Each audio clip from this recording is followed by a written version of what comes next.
In the last episode, you heard from Shane Heath, who's the co-founder and CEO of Mudwater. We discussed branding and positioning. Now, today on episode number 61, get ready. Judd Pratt, VP of Marketing and Ecommerce at RecTec, a pellet grill and barbecue lifestyle brand, will be talking about how to scale a community through authentic storytelling. And now, if that sounds a bit like buzzwords to you, well, stay tuned because we're going to explain exactly what we mean by authentic storytelling and how it differs from other brands. I'm your host, Raphael Paulin-Daigle, and I'm the founder of SplitBase. This is Minds of Ecommerce. Now, this episode is brought to you by SplitBase. And at SplitBase, we help leading 8- and 9-figure brands such as Dr Squatch, Hyperice, Amica, Once Upon a Farm, go through customer-focused conversion optimization programs. Our program pinpoints exactly where your website is losing money most, and then, we help you fix it. The result, you get increased conversions, higher AOV, and of course, more money, which in return allows you to scale advertising profitably. And guess what? We've been at it for over a decade, and we can help you manage that entire optimization process from A to Z. So bandwidth won't be an excuse. From customer research, conversion design, strategy, running the A/B test, doing the copywriting and the development, we focus on growing your e-commerce performance while you get to focus on what you do best. So if you're ready to scale, go to splitbase.com to request your free proposal today and learn how we can help you get the most out of your marketing spend. All right, Judd, welcome to the show. Thank you so much for being here. Yes, thank you for having me. Yeah, so now, as you know, this podcast is all about going deep in one growth marketing strategy. And you guys sell something that's very social, which is, barbecues, grills. And, it's also, as you told me, one of the main drivers of growth. It's that community, it's that storytelling aspect. And really remaining authentic has been key to you guys. So maybe just for context, before we actually dive into how you guys do this, it could be helpful if you could give us a 30-second context about what's RecTec. Yeah, absolutely. So as you said, RecTec is a wood pellet lifestyle barbecue grill brand. And really the story of RecTec is kind of a rags to riches story where two founders wanted a better mousetrap. And they came up with this new wood pellet option with more sturdy stainless steel, better control, and these iconic bull handle horns on the grill. And they really just started selling it, out of the back of a truck, essentially. And over the period of a decade, they went from, selling 10 grills to sending, 100 to 10,000 to where we are today. And really, that was based on word of mouth, where one person would buy a grill, they would love it, they would tell their neighbors, they would see the horn handles, be like, what the heck is that? And now that neighbor would have it, and then that neighbor would have it, and so on and so forth. And so really it has become a community-based brand around this barbecue lifestyle, and the fact that the grill has delicious results, it's easier to use, it lasts longer. We talk about it being built like a tank. So that's really where the brand is today, and really become a massive challenger brand in this wood pellet grilling space. And we've now gone from DTC to omni-channel based on the strength of that community and the product benefits. Awesome. So let's talk about that. Authentic storytelling, building that community, right? I feel like those are words we hear all the time, but ultimately, what does it mean to you, and how would you define authentic storytelling and what you've been doing? And how does it differ from what we see maybe from a lot of other brands out there? Yeah, I think really it starts with the consumer, right? Is what is the consumer experience with your product, and really how do they interact with it, and what does that look like? And then how do you reflect that true product experience and present it in as real a way as possible? And I think I've been on the side of it where you want to present things in a really polished and high tech, or really just really nice looking way, right? That looks good on the screen, or good looks in a board meeting or in a PowerPoint deck. The reality is that as people, scroll through social media, it's not always the most slick things that get viewed. It's sometimes the things that are the most unslick or most unpolished, right? And especially for us, thinking about the product experience and the category, barbecue is messy, right? It is smoky. Your hands get covered in barbecue sauce. It is not a clean, it's an aspirational thing in the sense of the food that you eat is aspirational, Mm. but the experience itself, you're wearing a smock, right? Like you're wearing gloves, like it is messy, but that's part of the fun. So to sort of wipe away some of that dirtiness would be kind of being inauthentic to that product experience. And what we love to see, and we see it every day on our social channels, is user generated content of people open up those horn handles and you see that beautiful barbecue inside and they're psyched about it. But the grill itself is greasy, it's dirty, but like it doesn't matter because the food coming off of it is amazing. Yeah. And that's really what people aspire to. So that's really what authentic storytelling looks like for us. And I think a lot of other brands, again, can kind of get stuck into that. Well, I want it to look good or look a certain way. And sometimes you have to be humble enough and also just realize that how you feel about how something looks is not necessarily how the consumer is going to take it, right? And Mm. go back to what's that consumer experience and making sure you're being really honest there. Um, I think that that's perfect context. I'm also wondering, and I want to make sure people don't understand that, okay, authentic storytelling, it's messy and everything. So that means there's no strategy and we just, do anything. So obviously in your case, right, we're favoring UGC, we're favoring, customer stories. But what does an authentic strategy like that look like? What type of content are we favoring? How do we decide what to feature? Which channels are we attacking first? Yeah. Yeah, it's a great question. Yeah, we work very hard to make it look like we're not working very hard, right? So there's there's there's a lot of planning and process that goes into it because, yeah, look, there's one version of this where you just show up in the morning and be like, what are we cooking today, right? But especially as the business grows, there's enough demands that you can't just sort of figure it out on the day of, but you want it to look like that, right? So a couple different things that we do. One of them is just live content, right? So we go live on TikTok quite a bit or Facebook where we have a large community. We have over 200,000 people in fan created groups on Facebook, Mm. right? So that's a major platform for us. And we watch those boards constantly for how people are reacting or thinking about this product or this experience, right? So it's about live content. It's finding the mix between sort of educational and promotional, right? So a lot of it is like, hey, here's how to do this 3 ways, or here are grill cleaning tips, because again, people engaging in the lifestyle want to be inspired for what that new thing is, or how do I do this better or get that best possible result. And then there's the mix of kind of what we'll call stunt food, right? Which is like it's not necessarily something you would create, but it just unlocks the possibilities and it just makes it fun, right? So Mm. we've done, nerd cluster ribs, we've done all sorts of things like that where, again, that may not be what you're putting on the dinner table for your family, but it's fun to watch. And it's not inauthentic because, again, like this is something you could do. And part of it is just like, let's push the boundaries as far as possible Yeah. just to see what happens.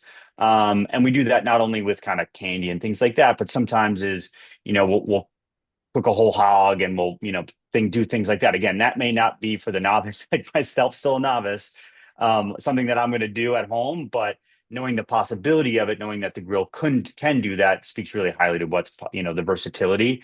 And when people actually go do and try it, they'll inevitably come back to us and go, I did that, it was amazing, that was crazy. And again, it just kind of creates this cycle of positivity and UGC. So I'm curious here. Let's say, you guys, you're moderate. I think one takeaway here, actually, I want to note for our audience is to listen to the audience, right? It sounds like a lot of the ideas that you get also are generated by the community, right? It's not just something that you're brainstorming on your own. It comes from what customers are saying in those different fan groups. You're monitoring those, and it helps, I'm sure more than with just marketing. But I'm also Yeah. curious. So let's say you want to put some educational content out there. What is usually kind of the first reflex? Is it to give it to influencers that will make that content? Do you do it in house? How do we manufacture messiness or Yeah. Yeah. authenticity? Yeah, so we have an in-house production team and culinary folks that are based in our HQ, who are there every day to create that content, generate recipes, interact with consumers, answer their questions. And one of the things that also kind of made RecTec what it is today is we have a 100% US based customer service team that's also based in our HQ. here in Georgia. So, there's a real-time feedback with like, hey, what are they hearing? What are people calling about? Hey, can we address that Mm, directly in the content, as well as what we see in the forums and the boards, which is, hey, people love that recipe, or hey, they're having this issue, or people are asking the forums like, hey, I'm not getting this, or my brisket is stalling. And whether they ask us that directly or not, we know, hey, that's something that we can revisit. And it'll answer somebody's question, that's always going to be a positive. So really it's having that in-house team that is able to really generate and react in real time and create that content. And we have influencers and ambassadors that we tap into all the time, but really when it comes to the educational piece, it's usually generated internally. And then got it.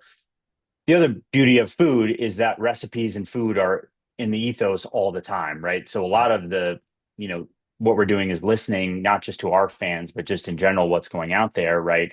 And there are, recipes that sort of trend, barbecue, like a smash burger taco, for example, or something like that comes up. We know, all right, we want to do our RecTec version of that and create Right. content on it and jump on that trend. And then we're going to try to create trends ourselves again, whether it's this funky thing or pumpkin spice or whatever it is, that just try to jump into the conversation, but in a way that really makes sense for us. Yeah, it sounds like there's very much a three-prong approach here, where the first one is really listening to the community and creating things that are directly suggested, right? Then there's second, hopping on trends to make sure that you can get those views and that attention that is already getting generated organically. And the Mhm. third one is more on the innovation standpoint, which is can we create something unique? So we're the ones creating the trends. Yeah. So it sounds like it's very strategic. But I'm wondering as well, right, when it comes to like growing these communities and doing all that content, um, what has been some of the biggest challenges you guys have, faced doing that? Because obviously there's a lot of that goes into it as well.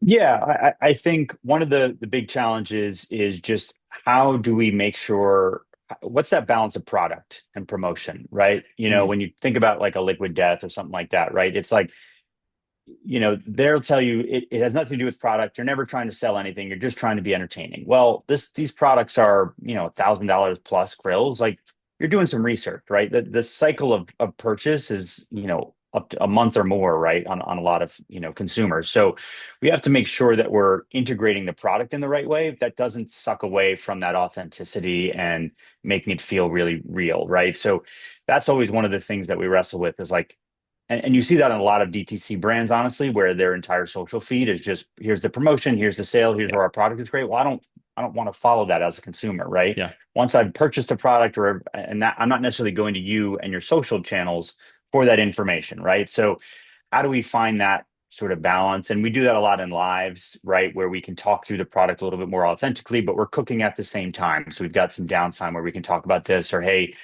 what we're cooking on right now is, X% off, or you can get a deal, whatever it is, right? Um, and so that's been one of the big challenges. And the other is just the churn of doing that, right? When you've got an extensive influencer network or things like that, right? You've got more brains or, hey, you can have that person work on something for a couple of weeks and then come in. We're doing this every day. So it's just what is the trend, what makes sense, and can we speak to that authentically for us, right? It's quesadilla day. It's this Mm. like do we have something that makes sense and does anyone care? Those are questions that we always kind of have to wrestle with. It's not always that easy to figure out, well, what are we going to cook today or next week or next month, because what performs, it's brisket, it's pork, it's steak.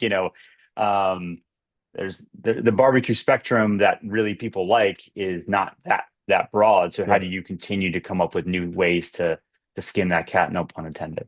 You mentioned fan created communities, and I think that's super interesting because that's not something you can fully control. No. What's the strategy for dealing with that? Because I can imagine it can be scary for some brands because you have no control over it, but it can also be a huge and massive advantage, right? What's the Yeah, strategy yeah, behind that? yeah. Well, look, I mean, they were they were they were there. Like we're certainly not, yeah, to your point, in control, and nor do we want to be, and nor do we think that that's kind of our role is to tell people what to do with our product once they have it, right? I think what we what we really try to do. So one of the company founders is regularly in there, kind of commenting, Mm, and he'll interject at times, which I think has just been part of the authenticity. Again, going back to the yeah. brand and that sort of story is, he has been front and center throughout the entire process, Yeah, and making and the people feel ethos of the like brand. the company cares and wants to be involved as Yeah, well. and one of the legends, right, is that he used to give his personal phone number to everyone who bought a grill, so you could literally call him Amazing. up if something went wrong, right? So that's not a normal thing, and that speaks to the customer Yeah. service. Like that's where all of that comes from, and that's why that community exists, right? So now, we're not commenting on every single thing, and Yeah. nor is that the point of the group. But I think really, the challenge is that you don't want to overreact to that, right? Or you don't want to, it's just like you don't want to look at your um, the Twitter post reactions on everything you post because it'll just drive you insane, right? So it's a little bit of understanding that these folk guys and gals are really focused, really committed. So their opinion is really important, but we have to just balance that with what we see as the overall strategy.